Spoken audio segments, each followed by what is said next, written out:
O ar no saguão de mármore era denso e frio, filtrado por um sistema central que garantia silêncio absoluto.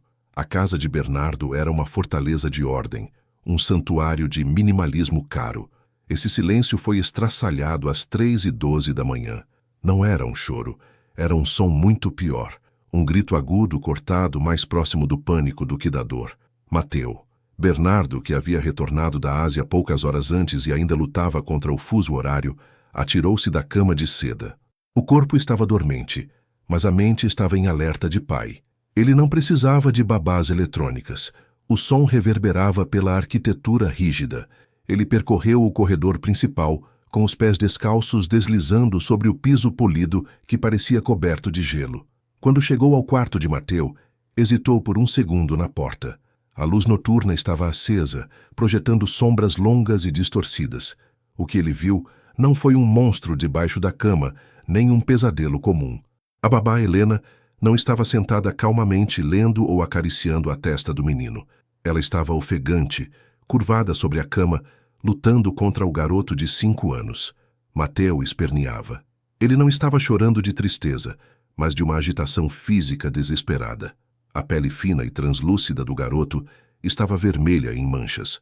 Helena parecia uma figura selvagem em contraste com a serenidade fria do quarto.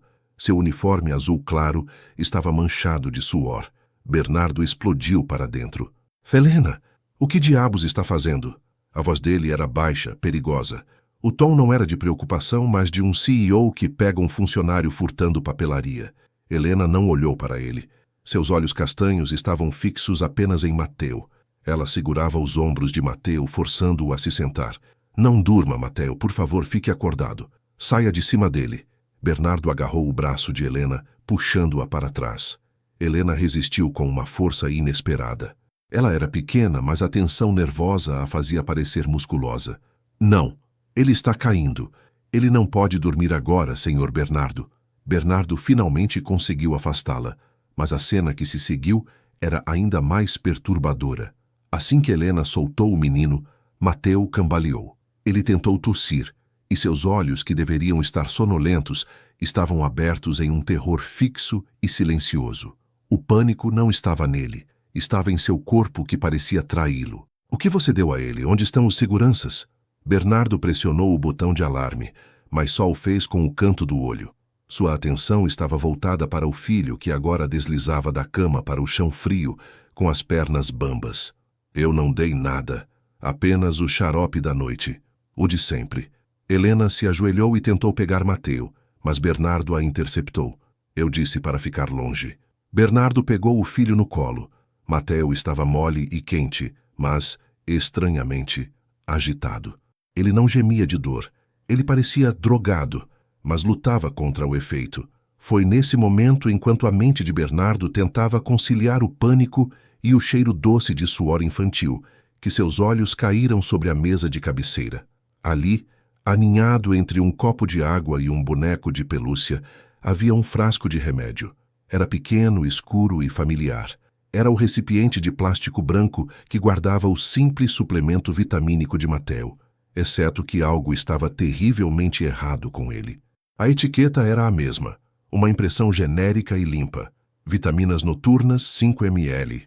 Mas o frasco estava entreaberto, e o líquido dentro, grosso e translúcido, não tinha a coloração amarelada das vitaminas. Tinha um tom opaco e leitoso. E, mais importante, o cheiro. Não era o cheiro doce e frutado que Bernardo conhecia. Era um cheiro químico, quase amargo, que pairava sutilmente no ar frio. Um aroma de farmácia pesada, de sedativo forte, que a babá tentava mascarar esfregando um óleo essencial de lavanda no pulso de Mateu.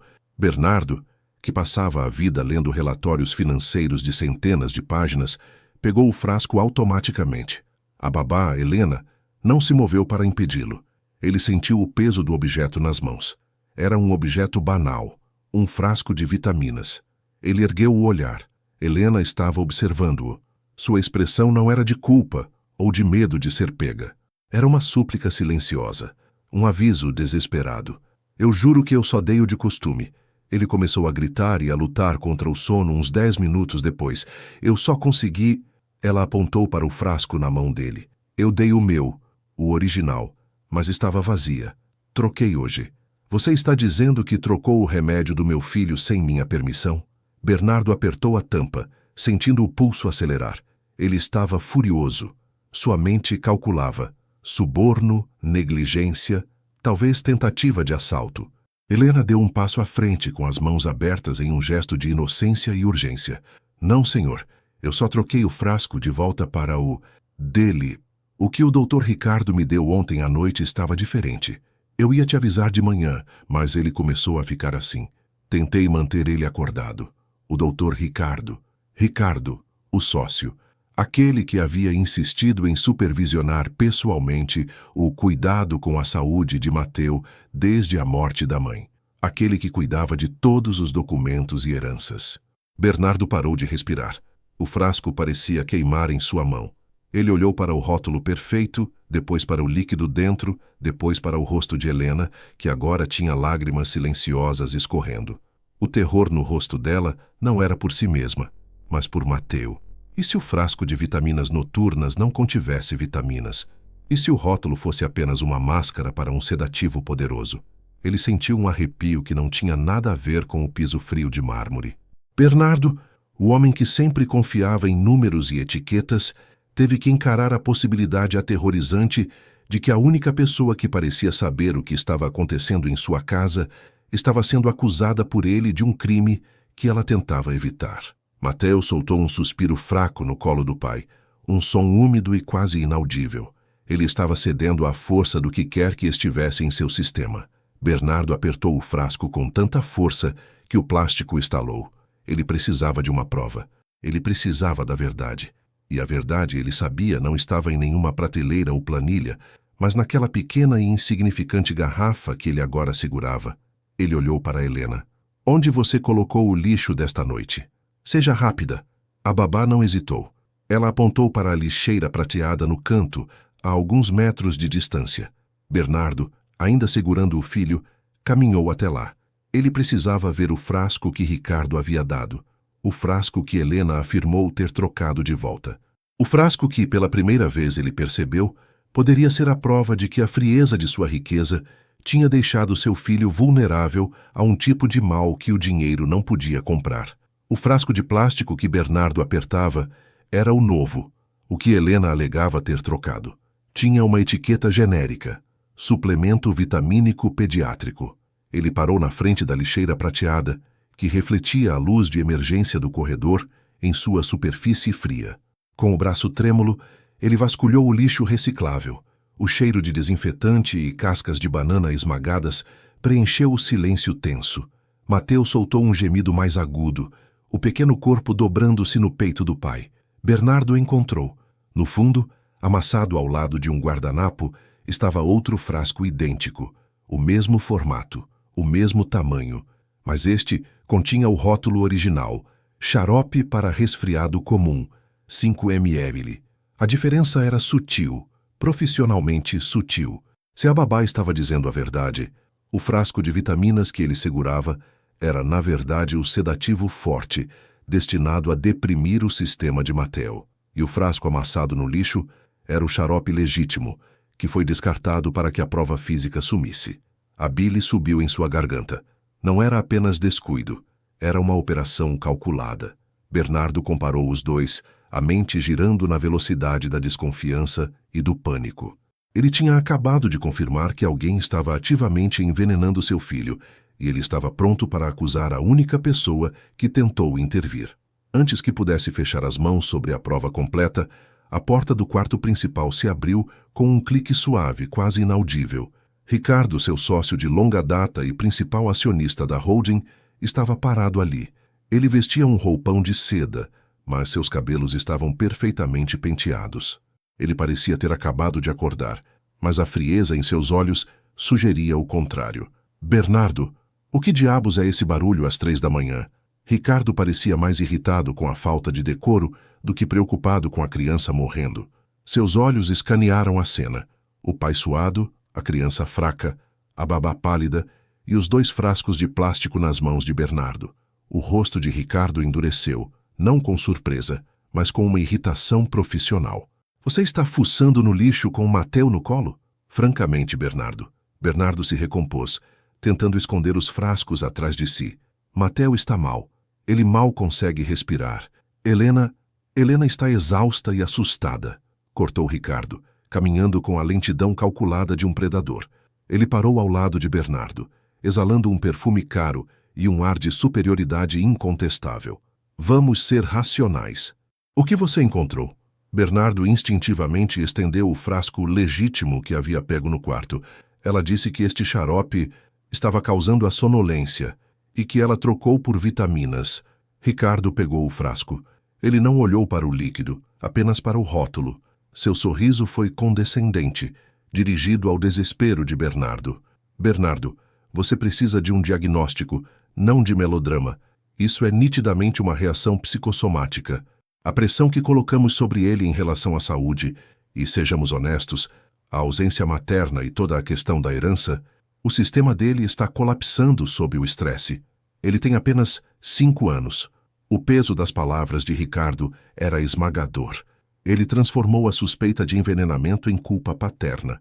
Este é um xarope normal. Eu mesmo verifiquei os ingredientes ontem. Você acha que eu arriscaria minha posição? Ou, mais importante, o futuro da nossa empresa com uma medicação mal administrada? Ele apontou para Helena, que estava imóvel perto da porta, testemunhando a manipulação. Ela é uma faxineira, Bernardo. Ela não entende de protocolos. Ela está vendo fantasmas onde há apenas deficiência emocional. Ela misturou a tensão da casa com a sonolência normal do xarope. A mente de Bernardo estava dividida. Ricardo era um executivo brilhante, um homem de números e lógica. Helena era uma babá desesperada que trabalhava por hora.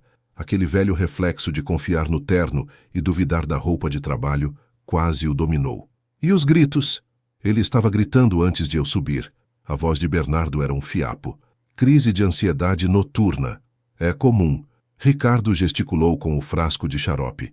Você precisa acalmá-lo, não assustá-lo ainda mais com essa história absurda de conspiração.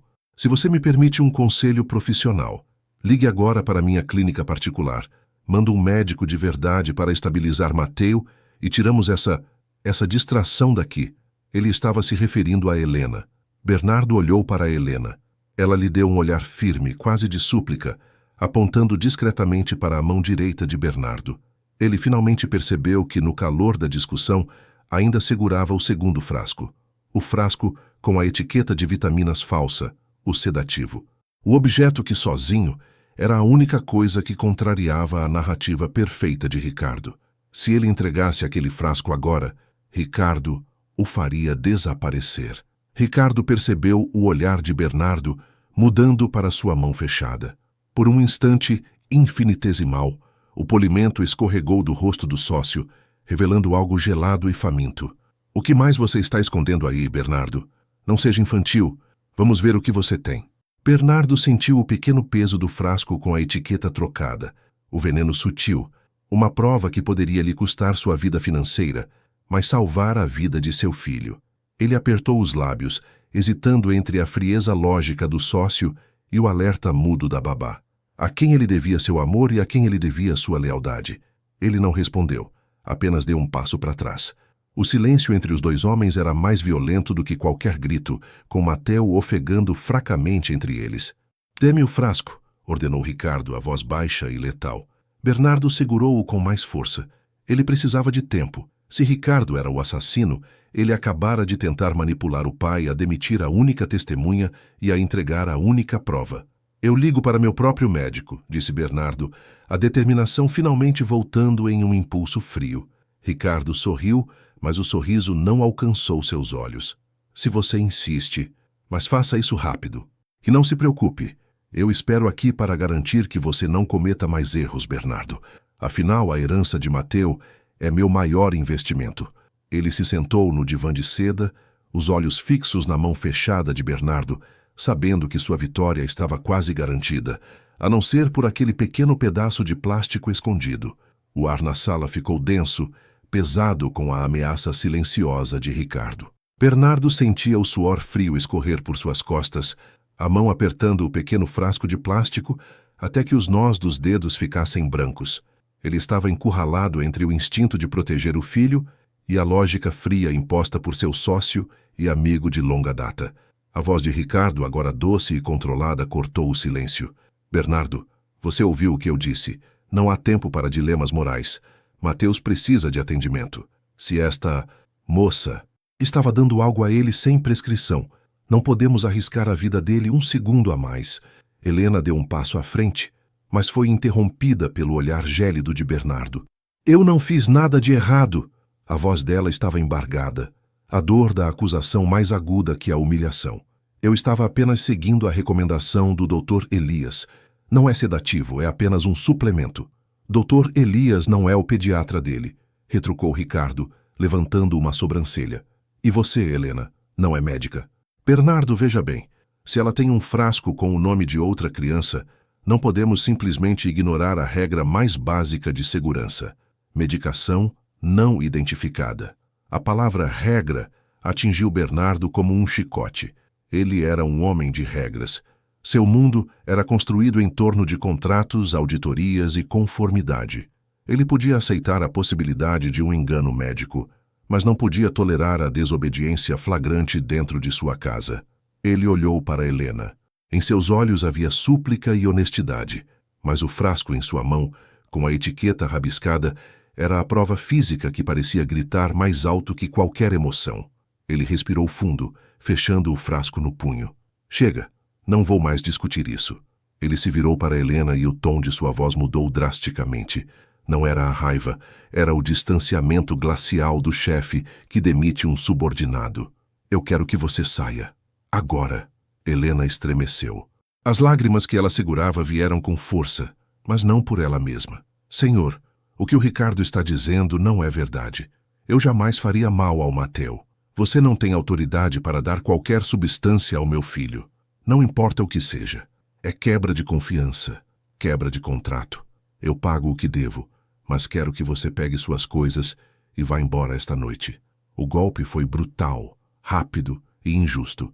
Bernardo havia escolhido a segurança aparente sobre a verdade, a ordem sobre a lealdade. Não! O grito não veio de Helena. Mateu, pálido e fraco, havia conseguido deslizar da cama. Ele cambaleou sobre o tapete felpudo, os braços estendidos em direção a Helena. O esforço drenou sua pouca energia, mas seu medo de ser abandonado era mais forte que a tontura. Não vai, Helena, fica! O pânico na voz de Mateu era real. Era o desespero cru de uma criança que via seu único porto seguro sendo removido. Helena correu e o segurou firmemente. Eu te amo, Mateu. Eu não quero ir. Bernardo observou a cena, sentindo-se dividido. A reação da criança era desesperadora, mas Ricardo se apressou em traduzi-la. Veja como ele está ligado a ela, Bernardo. Ela é uma babá, não a mãe dele. Essa dependência doentia é a prova do quanto ela o manipulou emocionalmente. Ela o usou para garantir o emprego. A acusação encontrou terreno fértil na mente exausta de Bernardo. Sim, Mateu estava frágil. Essa histeria poderia ser o resultado da influência de Helena, ou pior, dos efeitos colaterais do tal suplemento. Mateu, volte para a cama. É uma ordem. Bernardo pegou o filho e o levou de volta, separando-o de Helena com uma brusquidão que o fez chorar mais alto. Vá embora, Helena. Agora. Helena estava perdida. Ela sabia que não adiantava lutar. Ela olhou para Bernardo uma última vez, não com ódio, mas com pena. Ele estava cego, consumido pela sua própria riqueza e pela conveniência de confiar em quem deveria. Ela se virou para pegar sua pequena mochila, sentindo o peso da injustiça esmagá-la. Ao sair pela porta dos fundos, o vento frio da noite a atingiu, carregando consigo a chuva fina. Ela não tinha para onde ir. Ricardo esperou até que o som da porta se fechasse e o choro abafado de Mateu se acalmasse. Ele não se levantou, mas sua postura relaxou visivelmente. Ele não permitiu um riso, nem um comentário irônico. Apenas um ligeiro, quase imperceptível afrouxamento da mandíbula, um sorriso que durou menos de um piscar de olhos, comunicando a vitória total. O obstáculo havia sido removido. Bernardo ficou parado no meio do quarto, a dor de Mateu reverberando em sua alma. Ele havia demitido a única pessoa que seu filho parecia amar incondicionalmente. Ele olhou para a mão. O frasco estava ali, sólido, irrefutável. Certo, Agora ligue para o médico, disse Ricardo, o tom voltando à normalidade. Não perca tempo com essa faxineira maluca. A vida de Mateu está em jogo. Bernardo assentiu mecanicamente. Ele precisava de clareza. Ele tinha que ligar para o médico, sim, mas não o de Ricardo. Ele precisava de um laboratório. Ele precisava saber o que diabos estava escrito naquela etiqueta trocada. Enquanto Ricardo se preparava para ditar o número de seu próprio contato, Bernardo se afastou discretamente, caminhando para o banheiro. Ele tirou o celular, ignorou o olhar atento de Ricardo e discou para um velho contato, um químico aposentado que devia a ele um favor. Preciso que você faça uma análise urgente, extremamente urgente, sussurrou ele examinando o frasco. O nome original na etiqueta, ligeiramente raspado, era familiar, Dr. Elias. Mas a medicação no interior era, pela cor e densidade, completamente diferente do suplemento inofensivo que o pediatra de Mateu havia sugerido. Um arrepio frio percorreu Bernardo, um medo que superava até mesmo o pânico do momento. Ele havia cometido uma injustiça terrível. E se Helena estivesse certa? Se aquele frasco era a prova de um crime e não de uma negligência? Ele saiu do banheiro, o rosto impassível. Fiz o contato, mentiu, guardando o frasco firmemente no bolso. Mas não vou esperar. Ricardo, eu vou para o hospital com Mateu agora. Você fica aqui vigiando a casa. Ricardo, surpreso pela súbita decisão, não teve tempo de argumentar. A chance de Bernardo descobrir a verdade sobre o sedativo acabava de aumentar exponencialmente, impulsionada pela culpa e pelo desejo desesperado de desfazer seu erro contra Helena. Ele precisava provar a inocência dela para provar que a vida de Mateu ainda valia ser vivida. E ele faria isso usando a única coisa que o vilão havia deixado para trás: o frasco com a etiqueta trocada, o veneno que parecia cura. O ar silenciado da mansão era mais pesado que o luto. Bernardo havia levado Mateu ao hospital, mas os médicos não tinham conseguido estabilizar a febre, apenas confirmar que o garoto estava enfraquecido e com os sistemas em desequilíbrio. O sedativo forte que Ricardo insistira ser suplemento não causava convulsões ou envenenamento agudo. Ele apenas enfraquecia, lentamente, minando a vontade de viver de Mateu e simulando uma doença crônica. Bernardo voltou para casa com Mateu aninhado contra seu peito, febril e pálido. Ricardo o esperava na sala, aparentando estar preocupado, mas com os olhos muito secos. O que eles disseram? Ricardo perguntou com a voz baixa. Nada conclusivo. Vão fazer exames mais detalhados amanhã. Bernardo mentiu, sua voz monótona. Ele precisava de Ricardo por perto, acreditando que tudo estava sob controle. Preciso colocar Mateu na cama. Fique aqui, por favor. No quarto de Mateu, a ausência de Helena era um buraco frio. Não havia a cantiga suave, nem o cheiro reconfortante de lavanda, apenas o silêncio estéril que a governanta anterior havia imposto. Mateu mal bebeu a água, seus olhos se fechando rápido demais. Bernardo sentiu o nó na garganta. Ele havia confiado no dinheiro, na lealdade corporativa de Ricardo. Ele havia ignorado o amor simples e a verdade na voz de uma mulher pobre. Ele desceu as escadas e foi direto para o escritório de segurança, onde ficava o monitor das câmeras internas. Vou tentar dormir, Ricardo. Ficarei no meu escritório se precisar de mim. Ricardo assentiu, aliviado. O perigo parecia ter passado. Bernardo se trancou. A investigação precisava ser rápida, doméstica e invisível. Se Ricardo desconfiasse, o frasco no seu bolso seria a última prova que ele teria. Ele puxou o frasco do sedativo forte, olhando a etiqueta branca e inócua que dizia Suplemento Infantil, Vitri C. O adesivo parecia perfeitamente aplicado, quase perfeito. A ponta do dedo de Bernardo encontrou uma microbolha de ar na lateral do papel. Com a precisão de um cirurgião, usando a unha, ele começou a levantar a borda. O adesivo cedeu com um som de papel molhado se desprendendo. Embaixo da etiqueta falsificada, havia outra oficial emitida por uma farmácia especializada. O nome do medicamento não importava, mas o descritivo sim. Sedativo de longa duração, uso restrito, uso adulto, máximo 10 ml por dose. O choque percorreu Bernardo, mas não havia tempo para desespero. Se Ricardo estava envenenando Mateu, o motivo era unicamente o dinheiro. Com o Mateu fora do caminho, A fortuna familiar passaria para Bernardo, e Ricardo, como sócio administrador de longo prazo, teria o poder de drenar os ativos através de acordos predatórios.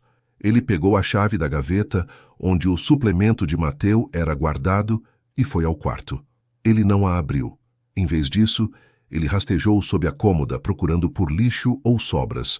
A babá anterior, Helena, era meticulosa, mas Ricardo não. Ele devia ter trocado os frascos na correria, ou enquanto ela estava distraída, garantindo que o frasco verdadeiro de suplemento fosse descartado antes que pudesse ser comparado. Bernardo encontrou, enfiado atrás de um cesto de roupa suja, o pequeno saco plástico onde Ricardo havia colocado o lixo mais imediato. Dentro, ele achou o que precisava, a embalagem de papelão original e um pequeno folheto amassado. Eram do suplemento real de Mateu. A embalagem estava limpa, exceto por uma mancha de cola em um dos cantos, a cola usada para prender a etiqueta falsa no novo frasco. O assassinato de Mateu era a única coisa que garantia a Ricardo o controle total da empresa. Ele estava matando a criança por ambição. E Bernardo havia demitido a única pessoa que se importava. O pânico deu lugar a uma frieza cortante. Ele precisava de provas irrefutáveis de que Ricardo não apenas possuía o medicamento, mas que o administrava. A câmera. Bernardo voltou ao escritório, ligando o feed da câmera da babá. A gravação era de 48 horas atrás, o dia em que Helena havia tentado trocar os frascos, gerando o confronto. Ele viu Helena. Ela estava agitada, balançando Mateu, tentando adiar a hora da dose. Em um momento ela se inclinou sobre o berço, os olhos marejados, e colocou o copinho medidor na mesa. Ela não o encheu. Ele acelerou o vídeo. 5 minutos depois, Helena sai do quarto, provavelmente para a cozinha. E então, Ricardo entra. O movimento foi rápido, quase imperceptível. Ricardo não olha para o monitor. Ele vai direto à cômoda, onde Helena havia deixado o copinho. Ele saca o sedativo do bolso do paletó e despeja a dose. Ele olha para o copinho e, hesitante, acrescenta um pouco mais, como se estivesse testando a dose limite de Mateu. Bernardo prendeu a respiração. A cena era um pesadelo silencioso. Ricardo sai tão rápido quanto entrou. Segundos depois, Helena retorna. O rosto tenso, pega o copinho e, depois de hesitar por um longo momento de agonia silenciosa, dá a Mateu. Era a prova. Helena não estava envenenando-o. Ela estava sendo forçada a testemunhar o envenenamento e, por medo e confusão, havia administrado a dose letal, garantindo que o crime fosse atribuído a ela. O grito de Bernardo estava preso em seu peito, uma dor física excruciante. Ele não havia apenas ferido Helena. Ele havia permitido que um monstro usasse sua casa como laboratório de morte. A verdadeira deficiência, percebeu, era a sua própria, a incapacidade de ver o amor onde ele existia e a incapacidade de reconhecer a maldade por trás do terno de grife. Ele fechou o monitor. O sedativo estava no seu bolso. As embalagens amassadas estavam na sua mão. Ricardo estava na sala, esperando a morte de seu afilhado e sócio. Bernardo saiu do escritório, silencioso. Ele não iria chamar a polícia de imediato. Ricardo era esperto, poderoso e manipularia a situação. Ele precisava de Ricardo em um lugar seguro, onde a prova física fosse inegável. Ele parou no topo da escada. Ricardo estava falando ao celular. O tom baixo, conspiratório. Sim, ele está em casa agora, dormindo. O garoto está fraco. Não se preocupe, a papelada está quase pronta. Em 2 semanas, a transferência dos ativos será impossível de reverter. Bernardo desceu as escadas. Ele estava calmo, perigosamente calmo. Ricardo, disse Bernardo chamando a atenção do sócio. Eu estava pensando, você está certo. Não posso ficar sozinho com Mateu nessas horas. Ricardo desligou o celular com um sorriso de satisfação. Claro, Bernardo. Eu já disse, somos família. Sim, somos. Bernardo parou a poucos metros. E você vai me ajudar a resolver uma coisa. Quero que venha comigo agora para o galpão no porto. Preciso tirar alguns documentos confidenciais de lá, antes que a notícia da fragilidade de Mateu vaze. Ricardo hesitou. O porto era isolado e escuro, mas a perspectiva de mexer com os documentos de valor final era tentadora. Agora? É muito tarde. É agora. Ou a fragilidade do meu filho arruína tudo o que construímos. Coloque seu casaco. Bernardo apertou o passo, sentindo o peso do frasco no bolso. Ele não sabia como seria a luta, mas sabia onde ela terminaria. Ele levaria Ricardo para um lugar onde a escuridão do porto seria testemunha do fim da ganância, e ele não voltaria para casa sem ligar para Helena. O Palácio de Cristal de Bernardo ficava a 30 minutos de carro, mas o casebre de Helena parecia estar a séculos de distância, no mapa da humanidade. Bernardo dirigiu como um lunático. A imagem de Ricardo, pálido e derrotado, ajoelhado na lama do cais, implorando por clemência que ele próprio negou a Mateu, ainda lhe queimava a retina. A polícia já estava a caminho, mas a justiça legal era um conceito vazio agora. O que importava era a vida que se esvaía. Ele atravessou a cidade próspera, deixando o mármore e o vidro para trás, mergulhando em ruas onde o cheiro de esgoto se misturava ao perfume de jasmim selvagem. O navegador o levou por um labirinto de becos estreitos e escuros. Ele parou o SUV blindado em frente a uma casinha de tijolos crus, com o telhado de zinco ondulado, espremida entre uma borracharia e um barulho distante de samba. O silêncio era interrompido pelo motor potente do carro, alto demais para a vizinhança. Bernardo saiu tropeçando. Seus sapatos italianos afundaram na terra batida e úmida. O terno de cachemir, que custava o salário anual de Helena, absorveu a poeira e o orvalho da noite. Ele nem percebeu. Bateu na porta com a força de um homem que fugia de um incêndio. A porta rangeu e Helena apareceu. Ela usava um pijama simples e parecia cansada, mas seus olhos, sempre vigilantes, mantinham a mesma dignidade inabalável que ele havia desprezado. "O que você quer?" Sua voz era baixa, cortada pelo vento frio. Bernardo respirou fundo, tentando engolir a súbita onda de náusea e vergonha. "Helena, Ele não podia começar com um pedido de desculpas genérico. Não cabia. Ele tinha que ir à raiz do seu erro. Eu vi a gravação de segurança. Eu vi Ricardo. E vi você." A menção ao sócio era um corte em sua própria carne. O frasco, o remédio trocado. Helena não esboçou reação. Apenas sustentou o olhar. Ela já sabia a verdade. Ela apenas esperava que ele finalmente a visse. "Você me acusou de colocar sedativos em Mateu. Você me humilhou, me tratou como uma criminosa." As palavras dela não eram um grito, mas o peso da verdade era um martelo. "Eu fui cego", sussurrou Bernardo. Ele deu um passo à frente, mas a distância entre eles era imensa, intransponível por carros caros ou promessas vazias. Ele não hesitou, afastou a terra úmida com a mão e se ajoelhou ali mesmo, no barro frio, sujo, o símbolo máximo da sua queda. A lama grudou no joelho da calça cara.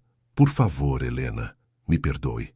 Eu confiei na pessoa errada porque ele falava a minha língua, a linguagem do lucro.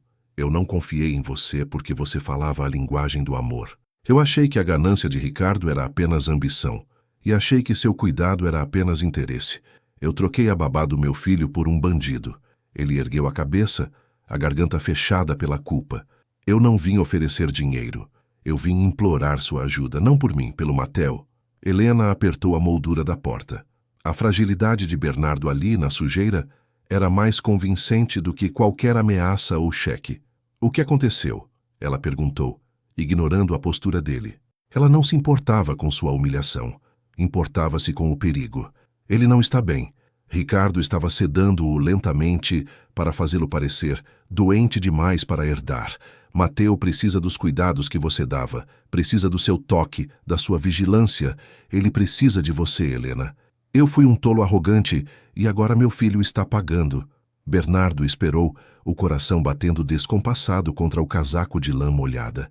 A recusa de Helena seria justa. Ele merecia isso.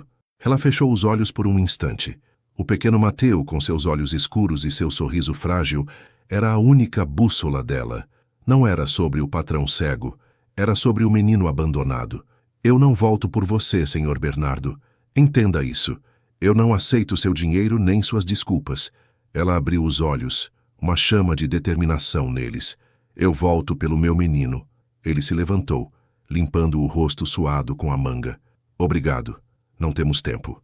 Enquanto ele dizia isso, o celular vibrou em seu bolso. Era um alerta do sistema de monitoramento interno, um aviso acionado pela enfermeira de plantão que Ricardo havia forçado a colocar lá. Bernardo leu a mensagem e o sangue gelou em suas veias. A criança está com febre alta e dificuldade respiratória. Chamando emergência. Agora! Ele gritou, puxando Helena pelo braço, a urgência substituindo toda a formalidade. Eles correram para o carro. O ronco do motor, que antes era arrogante, agora era a única esperança. Bernardo acelerou, fazendo o pneu chiar no asfalto molhado. Helena olhava para frente, o rosto tenso, repetindo baixinho uma oração. Bernardo estava dirigindo de volta para o único lugar onde ele deveria ter procurado a verdade desde o início, à beira do berço de Mateu. Eles sabiam o que havia acontecido, mas não sabiam se chegariam a tempo de reverter anos de envenenamento lento. A única certeza era que se Mateu morresse não seria por falta de amor.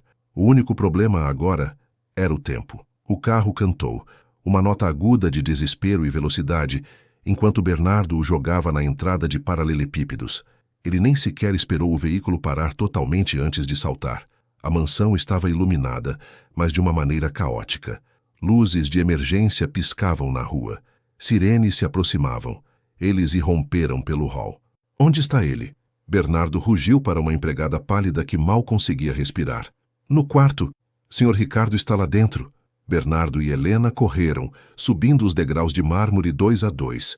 O peso dos últimos anos, a neblina de culpa e a cegueira forçada, se dissolveu em um foco único. Mateu. Ao entrar no quarto, o ar quente e denso de doença atingiu Bernardo como um muro. O pequeno corpo de Mateu tremia sob a colcha, a pele rubra, a respiração sibilante. Ao lado da cama, Ricardo estava de pé, a mão no telefone, a expressão de preocupação um pouco forçada demais. Bernardo, pelo amor de Deus! O médico a caminho disse que talvez seja pneumonia. Eu disse que ele precisava de vitaminas, mas... Bernardo ignorou o sócio. Ele correu até Mateu e tocou sua testa.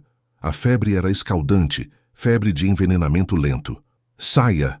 A voz de Bernardo era baixa e perigosa. Ricardo recuou um passo, confuso. Mas Bernardo, eu estou ajudando. Você está histérico, relaxe. Se Mateu piorar a herança... A palavra herança fez algo estalar em Bernardo. Não era sobre cuidado, era sobre números. Era sempre sobre números. Não é pneumonia, Ricardo, é sedativo. Bernardo mal podia ouvir a própria voz acima do barulho que Mateu fazia para tentar puxar o ar, enquanto Helena, movida pelo instinto, já pegava um pano frio e começava a limpar o rosto de Mateu. Bernardo se virou para a mesa de cabeceira. A rotina de Mateu havia sido alterada há meses. A governanta de Ricardo insistiu em novos suplementos para fortalecer o sistema frágil. Ali, ao lado de um copo d'água quase vazio, havia um pequeno frasco marrom. A etiqueta parecia nova, impressa. Suplemento vitamínico pediátrico. 3 gotas antes de dormir. Bernardo pegou o frasco. O líquido lá dentro era espesso. Ele inverteu o recipiente e o ar gelou seus pulmões. Atrás da etiqueta de papel nova e brilhante, colada de forma ligeiramente torta, havia um resquício de adesivo. Com a unha, Bernardo raspou a borda, revelando a caligrafia de sua falecida esposa, rotulando, há anos, o conteúdo original. Sedativo forte. Uso adulto excepcional. O sangue sumiu do rosto de Ricardo. O que é isso? Uma garrafa velha? Você enlouqueceu, Bernardo? Está acusando seu próprio sócio, seu irmão em negócios, de... De quê? Um erro de rótulo? Isso pode ser explicado. O rosto de Bernardo era uma máscara de repulsa fria. Não é um erro. Você trocou o conteúdo, Ricardo. Os sedativos fortes para adultos que sua enfermeira insistiu em descartar, você os colocou aqui. Gotas que pareciam inofensivas. Sedativos para manter Mateu quieto, letárgico, doente demais, para viver muito tempo. Você garantiu que ele ficasse fraco e, quando o pior acontecesse, pareceria uma doença crônica. Ricardo riu, um som seco e horrível. Prove. É a palavra de um pai histérico contra um homem de negócios. E mesmo que eu tenha tocado em um frasco velho, o que isso significa? Eu cuidei dos nossos interesses, Bernardo. Você estava cego de luto. Eu estava protegendo o nosso império da instabilidade de um herdeiro. Frágil. Lá fora, as sirenes cessaram e passos pesados subiram a escada. Bernardo segurava o frasco como se fosse veneno puro. Significa que você tem a verdadeira deficiência, Ricardo. Ele não deu sermões. Ele apenas mostrou a prova. Significa que o seu preço é a vida do meu filho. A porta do quarto se abriu, e 2 policiais liderados pelo detetive que Bernardo havia contatado horas antes, entraram. Senhor Ricardo, temos um mandado de busca e apreensão. E dado o estado da criança e esta evidência, o detetive indicou o frasco. O senhor está sob custódia, acusado de tentativa de homicídio e fraude patrimonial. O rosto de Ricardo se contorceu em uma tentativa final de dignidade, mas a máscara de empresário caiu. Você vai se arrepender, Bernardo. Eu vou... Levem-no. Bernardo virou as costas. Sua atenção havia retornado ao único ponto importante do universo.